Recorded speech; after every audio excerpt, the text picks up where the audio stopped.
I am Varun. आज के इस वीडियो में मैं पोजीशन टाइम ग्राफ पर डिस्कशन करने जा रहा हूँ। तो मोशन से रिलेटेड जो भी ग्राफ्स होते हैं वो तीन तरीके के होते हैं। फर्स्ट जो होता है वो पोजीशन टाइम ग्राफ, जिसे हम डिस्टेंस या फिर डिस्प्लेसमेंट टाइम ग्राफ भी कहते हैं। सेकंड जो होता है वो स्पीड और वेलोसिटी टाइम ग्राफ होता है। और थर्ड जो है वो एक्सीलरेशन वर्सेस टाइम ग्राफ होता है। तो आज मैं सिर्फ पोजीशन टाइम ग्राफ लेता हूँ। इसके लिए मैं 3 एग्जांपल्स लूँगा और उन एग्जांपल्स के अकॉर्डिंगली मैं 3 ग्राफ प्लॉट करूँगा और उस ग्राफ को फिर एनालाइज करके मैं डिफरेंट कंक्लूजन निकालूंगा। ओके, तो मैं 3 केसेस लेता हूँ। Case 1, case 2 and case 3। तो फर्स्ट केस में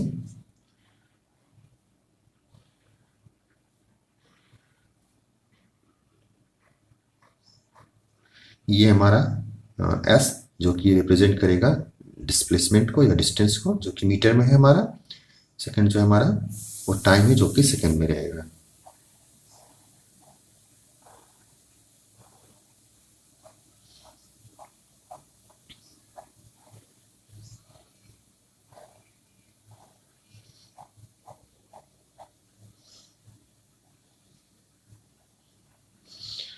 तो फर्स्ट केस में मैं लेता हूं कि जो ऑब्जेक्ट है उस ऑब्जेक्ट का पोजीशन जो है वो चेंज नहीं हो रहा है। तो टाइम जो है वो अपने अनुसार तो बढ़ेगा ही। मान लेता हूँ कि 0, 1, 2, 3 है और जो ऑब्जेक्ट का पोजीशन है मान लेता हूँ कि 3 मीटर है। तो हर ड्यूरेशन में उसका पोजीशन जो रहता है वो फिक्स्ड रहता है। सेकंड केस लेता हूँ मैं। इस केस में जो ऑब्जेक्ट का पोजीशन है वो चेंज होता है। तो ये 2, 4 एंड 6। दैट मीन्स क्या हुआ कि जो इक्वल इंटरवल ऑफ टाइम है उसमें जो गैप है वो भी इक्वल ही है। थर्ड जो केस लेता हूँ इसमें मैं अनइक्वल लेता हूँ। तो मान लेता हूँ 0 है, 1, 4, 9। तो इन तीनों टेबल्स के अकॉर्डिंगली मैं 3 ग्राफ को प्लॉट करूंगा। तो फर्स्ट ग्राफ को मैं प्लॉट करता हूँ। ये हमारा एक्स एक्सिस है जो कि टाइम एक्सिस कहलाएगा। ये हमारा वाई एक्सिस है जो कि डिस्टेंस या फिर डिस्प्लेसमेंट एक्सिस कहलाएगा। ये ओरिजिन है,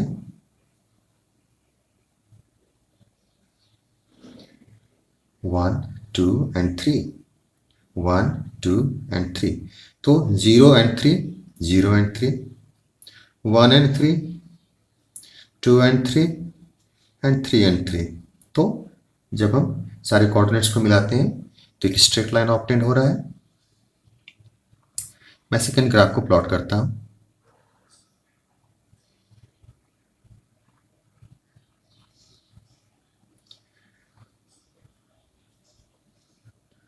ये हमारा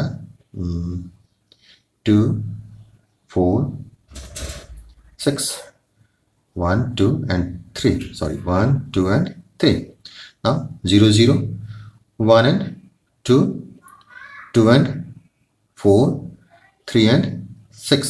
अब मैं सारे कोऑर्डिनेट्स को मिलाता हूँ तो हमें एक स्ट्रेट लाइन ऑब्टेन होता है जो कि टाइम एक्सिस के साथ इंक्लाइन है। अब मैं थर्ड ग्राफ को प्लॉट करता हूँ।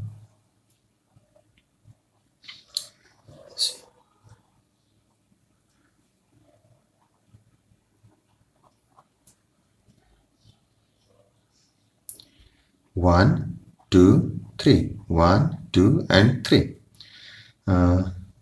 2, 4, 6, 8, 10, 2, 4, 6, 8 एंड 10, 0, 0, 1 एंड 1, 2 एंड 4, 3 एंड 9।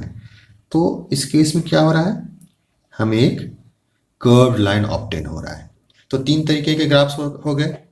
अब इन तीनों ग्राफ्स को हम ऑब्जर्व करेंगे और जो कंक्लूजन होगा कि ये जो मोशन है वो किस टाइप का मोशन है, या फिर और भी जो वैल्यूज होगा जो कि इस ग्राफ से हम डिराइव कर सकते हैं वो निकालेंगे। ओके, मैं फर्स्ट ग्राफ को देखता हूँ। तो फर्स्ट ग्राफ में आप देख रहे हो कि ऑब्जेक्ट का पोजीशन जो है विथ टाइम पैसेज चेंज नहीं हो रहा है। तो यदि ऑब्जेक्ट का पोजीशन टाइम पैसेज के साथ चेंज नहीं होता है तो हम कहते हैं कि वो ऑब्जेक्ट मोशन में नहीं है। क्या कहते हैं? वो ऑब्जेक्ट जो है वो रेस्ट में।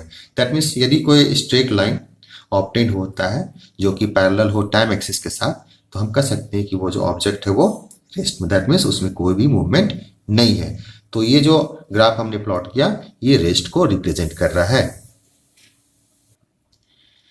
मैं सेकंड ग्राफ को देखता हूं।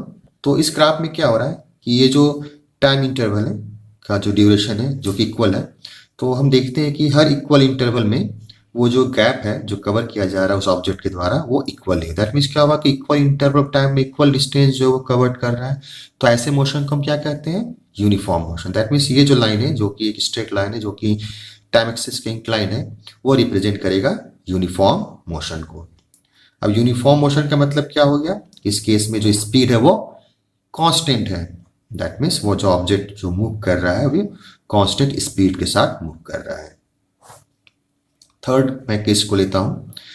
इस केस में क्या हो रहा है कि हमें जो है एक लाइन जो है वो कर्व लाइन ऑब्टेन हो रहा है। तो ये जो कर्व लाइन है तो कर्व लाइन क्या शो कर रहा है? शो ये कर रहा है कि जो इक्वल इंटरवल ऑफ टाइम है इस इंटरवल ऑफ टाइम में जो डिस्टेंस कवर्ड हो रहा है वो हमारा अनइक्वल है। अनइक्वल इसका मतलब क्या हुआ कि यदि अनइक्वल डिस्टेंसेस कवर्ड होता है इक्वल इंटरवल ऑफ टाइम में तो हम उसे कहते हैं नॉन यूनिफॉर्म मोशन। तो यदि एक कर्व लाइन ऑब्टेन होगा एस वर्सेस टी ग्राफ में तो हम कहेंगे कि वो जो मोशन है वो नॉन यूनिफॉर्म मोशन है। और नॉन यूनिफॉर्म मोशन जो होता है उसमें स्पीड जो होता है वो कांस्टेंट नहीं होता है। और यदि स्पीड कांस्टेंट नहीं होता है तो हम उसे क्या कहते हैं? हम कहते हैं कि वो जो ऑब्जेक्ट है वो किस तरह का तरीके का मोशन शो कर रहा है। तो वो जो मोशन होता है वो कहलाता है एक्सीलरेटेड मोशन। तो ये जो मोशन है वो एक्सीलरेटेड है। एक्सीलरेटेड मोशन का मतलब होता है कि वो ऑब्जेक्ट जो है उसकी जो स्पीड जो वैरी कर रही है वो या तो कांस्टेंट रेट से वैरी कर रही है या फिर कांस्टेंट रेट से नहीं भी कर सकती है, लेकिन हाँ स्पीड जो है वो वैरी कर रही है। मतलब क्या हो रहा है कि हर सेकेंड जो है या फिर हर equal interval of time duration में उसकी स्पीड जो है वो चेंज कर रही है। तो ये नॉन यूनिफॉर्म का केस भी हो गया और एक एक्सीलरेटेड मोशन का भी केस हो गया। ये जो सेकंड ग्राफ था ये हमारा यूनिफॉर्म मोशन है। दैट मीन्स ये स्पीड जो है वो कांस्टेंट रहेगा और एक्सीलरेशन कितना हो जाएगा? इस केस में जो है हमारा एक्सीलरेशन है वो हो जाएगा 0। ओके। इन ग्राफ्स में एक पॉइंट और नोटिस करने वाली है कि ये जो आप देख रहे हो स्ट्रेट लाइन जो इंक्लाइंड है टाइम एक्सिस के साथ, इसका जो इंक्लिनेशन है, इंक्लिनेशन का मतलब जो झुकाव है जिसे हम थीटा से रिप्रेजेंट कर रहे हैं, ये जो थीटा है ये एक वैल्यू जो होता है फिजिकल वैल्यू उसको रिप्रेजेंट करता है। तो वो क्या होता है? तो वो जो होता है वो स्पीड या फिर वेलोसिटी होता है। यदि हम डिस्टेंस टाइम ग्राफ लेते हैं तो वो स्पीड को रिप्रेजेंट करेगा, यदि डिस्प्लेसमेंट टाइम ग्राफ लेते हैं तो वो वेलोसिटी को रिप्रेजेंट करेगा। तो थीटा जो है एक्चुअल में टेंजेंट ऑफ थीटा होता है, टेन थीटा, जिसे हम कहेंगे स्लोप ऑफ द लाइन। तो ये हमारा स्लोप ऑफ द लाइन है जो कि रिप्रेजेंट करेगा स्पीड को। और इसको फाइंड करने का तरीका क्या होता है? इसका एक वैल्यू होता है y2 minus y1 upon x2 minus x1। मान लो कि किसी पार्टिकुलर पॉइंट में हमें स्पीड को फाइंड आउट करना है। सपोज मैं इसी पॉइंट को लेता हूँ। तो इस पॉइंट पर हमें यदि स्पीड निकालना है तो हम इसका स्लोप निकालेंगे और स्लोप निकालने के लिए हम क्या करेंगे? y2 minus y1 upon x2 minus x1। तो इस केस में y2 कितना है? 4, y1 0, x2 2 और x1 0। तो हम इसका स्पीड निकालते हैं। Speed is equal to slope of the line, जैसा कि मैंने भी आपको बताया, और ये हमारा हो जाएगा y2 minus y1 upon x2 minus x1। तो y2 हमारा 4 था और हमारा y1 0 था, x2 हमारा 2 है और x1 0 है। That means 4 upon 2, that means 2 metre पर सेकेंड। तो 2 मीटर पर सेकेंड के स्पीड से वो ऑब्जेक्ट जो है वो मूव कर रही है। और ये जो 2 मीटर पर सेकेंड की स्पीड है वो कांस्टेंट है, ये वैरी नहीं कर रहा है। लेकिन इस केस में यदि हम निकालते तो हम देखते कि जो स्पीड है वो हर जो पार्टिकुलर पॉइंट है उसमें वो चेंज हो रहा है। जैसे यहाँ पर जो स्पीड है वो 2 आएगा, यहाँ पर जो स्पीड है वो हमारा कुछ और होगा, यहाँ पर जो स्पीड है वो हमारा कुछ और होगा। तो क्या हो रहा है कि स्पीड वेरी कर रहा है, दैट मीन्स ये जो मोशन है वो एक्सीलरेटेड मोशन हो जाएगा। अब मैं एक क्वेश्चन ले रहा हूँ जिसमें आपको डिफरेंट रीजन्स के लिए आपको बताना है कि वो किस तरीके का मोशन जो है वो एग्जिबिट कर रहा है और हर केस में उसका स्पीड क्या होगा। तो मैं एक ग्राफ ही लेता हूँ, मान लेता हूँ कि एक ग्राफ है, ये हमारा टाइम एक्सिस है जो कि सेकंड में है, ये हमारा डिस्प्लेसमेंट है जो कि मीटर में है। तो इस तरीके का ग्राफ है, ओके। ये मान लेता हूँ 10 है, ये 20 है, ये 30 है, और ये जो है ये मान लेता हूँ कि 50 है। तो इसमें ऑब्जेक्ट का पोजीशन ओ ए है, ए बी है और बी सी है। तो ओ ए रीजन के लिए, ए बी रीजन के लिए और बी सी रीजन के लिए आपको बताना है कि वो किस तरीके का मोशन है, और ये भी बताना है कि तीनों केसेस में स्पीड जो है वो क्या है या वेलोसिटी क्या है। तो सबसे पहले मैं ओ ए रीजन लेता हूँ। तो ओ ए रीजन में आप क्या देख रहे हो, एक स्ट्रेट लाइन है जो कि इंक्लाइंड है टाइम एक्सिस के साथ। दैट मीन्स क्या हुआ कि ये जो है लाइन है वो रिप्रेजेंट करेगा एक यूनिफॉर्म मोशन को। दैट मीन्स क्या हुआ कि यहाँ पर जो ऑब्जेक्ट मूव कर रही है वो कांस्टेंट स्पीड के साथ मूव कर रही है। तो हम पहले उसका स्पीड निकालते हैं। तो स्पीड निकालने का हमारे पास वही फॉर्मूला है, slope of line, slope of O A. तो स्लोप का मतलब हो गया हमारा y2 minus y1 upon x2 minus x1। तो y2 हमारा है 50 और y1 हमारा 0 है, x2 is 10 and x1 is 0, that means 50 upon 10। तो स्पीड हमारा क्या आता है 5 मीटर पर सेकेंड का, ठीक है। तो ओ ए जो रीजन है, इस रीजन में जो ऑब्जेक्ट मूव कर रही थी विद कांस्टेंट स्पीड 5 मीटर पर सेकेंड। अब मैं लेता हूँ ए बी रीजन। तो ए बी रीजन में क्या हो रहा है, एक स्ट्रेट लाइन है जो कि टाइम एक्सिस का पैरेलल है। तो जैसा मैंने आपको पहले बताया कि यदि एक स्ट्रेट लाइन ऑब्टेन होता है जो टाइम एक्सिस के पैरेलल होता है तो वो जो है रेस्ट को रिप्रेजेंट करता है। दैट मीन्स यहाँ पर स्पीड क्या आना चाहिए 0। तो देखता हूँ मैं, तो speed is equal to slope of A B.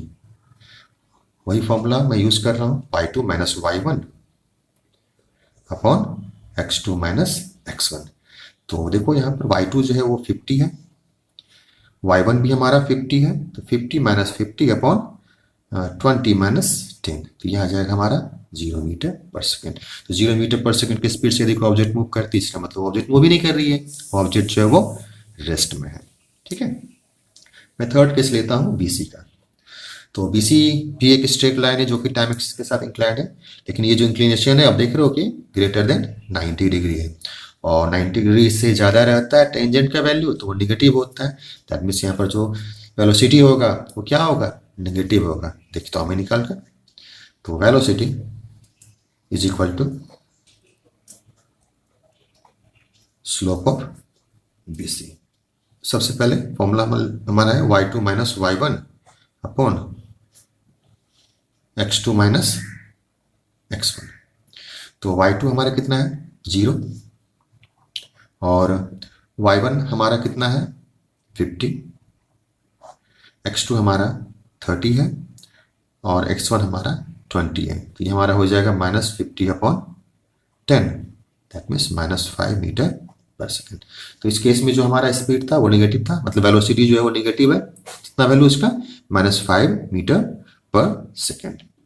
तो देखा फ्रेंड्स, ये जो ग्राफ है, इस ग्राफ को आप यदि ऑब्जर्व करोगे तो आप बहुत कुछ बता सकते हो कि वो जो मोशन है वो किस तरह का मोशन है, या फिर जो स्पीड या वेलोसिटी है उस ग्राफ के लाइन को देखकर आप मालूम कर सकते हो कि वो स्पीड वेलोसिटी कितना होगा। So that's all for today. I hope आपको ये वीडियो पसंद आया होगा। Thank you, thanks for watching.